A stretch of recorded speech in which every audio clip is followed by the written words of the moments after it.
Girls last video में हमने देखा था प्री शिपमेंट फाइनेंस के बारे में। आज हम देखेंगे पोस्ट शिपमेंट फाइनेंस के बारे में कि पोस्ट शिपमेंट फाइनेंस किस तरीके से होता है। तो पोस्ट शिपमेंट फाइनेंस के लिए कुछ मेथड्स बताए गए हैं। पोस्ट शिपमेंट फाइनेंस के लिए आप 8 मेथड पढ़ेंगे पोस्ट शिपमेंट फाइनेंस के लिए, जैसे कि आपकी स्क्रीन पे दिखा रहा है। पहला मेथड है export bill negotiated under the LC.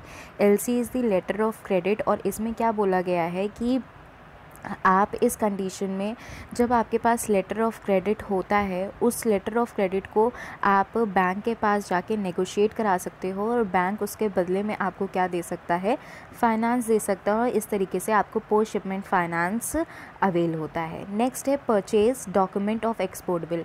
Purchase document of export bill क्या है? ये एक डॉक्यूमेंट है।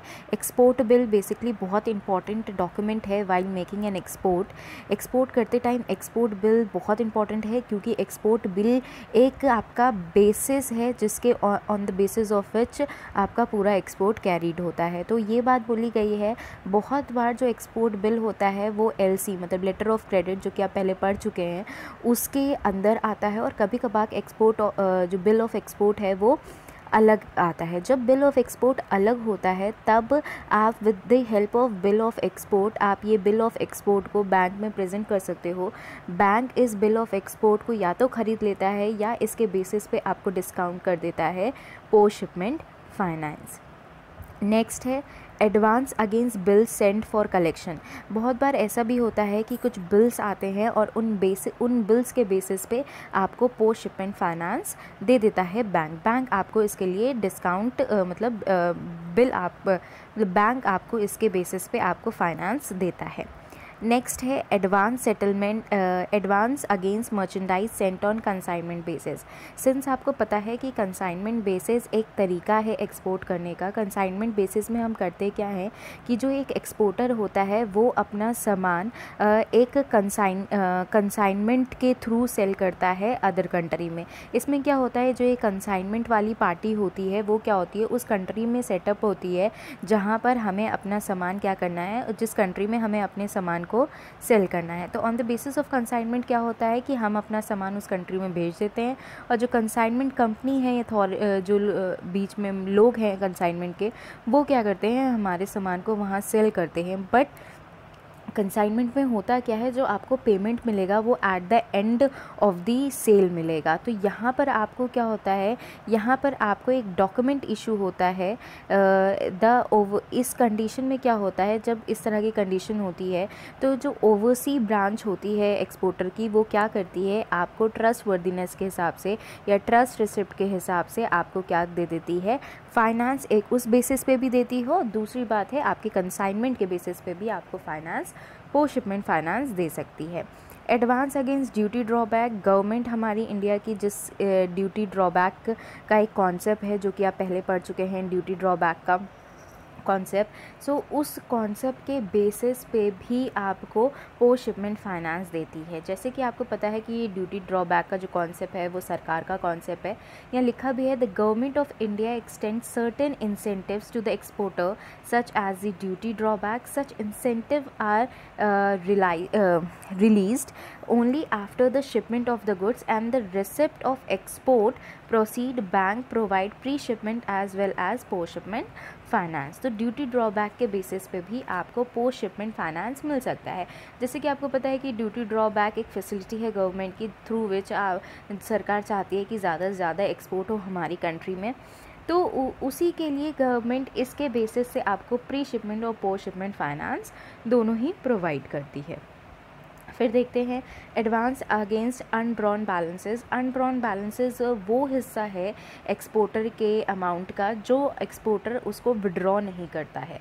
जैसे कि एक्सपोर्टर के एक्सपोर्टर को जो पैसा रिलीज़ हुआ, सपोज 100 रुपये अगर एक्सपोर्टर को रिलीज़ हुए, तो एक्सपोर्टर क्या करता है, उसमें से 80 रुपये विड्रॉ कर लेता है और 20 रुपये अपने उस अकाउंट में छोड़ देता है। वो क्यों छोड़ता है, क्यों, बिकॉज ऑफ सम कंडीशन। अगर अकाउंट में किसी भी तरीके का हमारी एक्सचेंज रेट चेंज हो जाती है, या जो सामान हमने एक्सपोर्ट किया है उसकी क्वालिटी में कोई ऊपर नीचे होता है, तो वो जो बैलेंस होता है वो वहीं से एडजस्ट हो जाता है उस अनड्रॉन बैलेंस से। तो on the basis of this undrawn balances also government bank हमें क्या करते हैं, पोस्ट शिपमेंट फाइनेंस देते हैं, जो कि ये आपका एफ टर्म था, एडवांस अगेंस्ट अनड्रॉन बैलेंसेज। फिर आता है आपका F point, that is advance again retention money. Within the case of exports of capital merchandise contract, the importer retain a part of contract price toward guarantee of performance or the completion of the project. The unpaid part is known as retention money and bank provide post shipment finance against such case of amount for 90 days. इसका मतलब यहाँ पे क्या है, यहाँ पे अगर हम देखेंगे तो यहाँ पे देखिएगा इम्पोर्टर के लिए कहा गया है, ये कहा गया है कि इम्पोर्टर क्या करता है, पूरा पेमेंट ना करके कुछ पेमेंट रोक लेता है अपने पास। जितना अमाउंट इम्पोर्टर अपने पास रोकता है उस अमाउंट को रिटेंशन मनी कहते हैं, और उस रिटेंशन मनी के बेसिस पे जो एक्सपोर्टर होता है वो बैंक से लोन ले लेता है, क्योंकि बैंक को पता है कि इम्पोर्टर वो पैसा देगा, उसको as an guarantee importer use करता है और फाइनेंस दे देता है।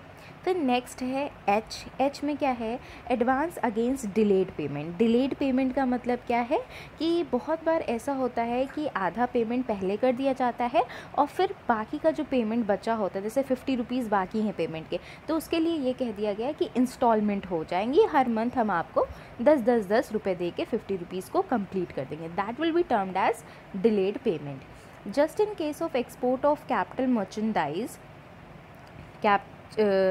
capital merchandise or construction contract, export receive a certain portion of contract advance or down payment while the balance are received in installment over the year। मैंने वही बोला ना कि आधा अमाउंट जैसे उसको मिल गया और कुछ अमाउंट उसने इंस्टॉलमेंट के बेसिस पे छोड़ दिया। तो bank beside the EXIM bank offer post shipment finance against the deferred payment, और इस डिफर्ड पेमेंट के अगेंस्ट पे एक्सपोर्टर क्या कर सकता है, पोस्ट शिपमेंट फाइनेंस ले सकता है। तो ये कुछ मेथड थे हमारे, बेसिकली ये कुछ हमारे type of post shipment finance थे, जिसके with the help of these हम पोस्ट शिपमेंट फाइनेंस ले सकते हैं, और आफ्टर इसके हेल्प से हम अपने शिपमेंट को कर सकते हैं। तो यहाँ पे आपका ये चैप्टर ख़त्म होता है। नेक्स्ट जो वीडियो आएगी वो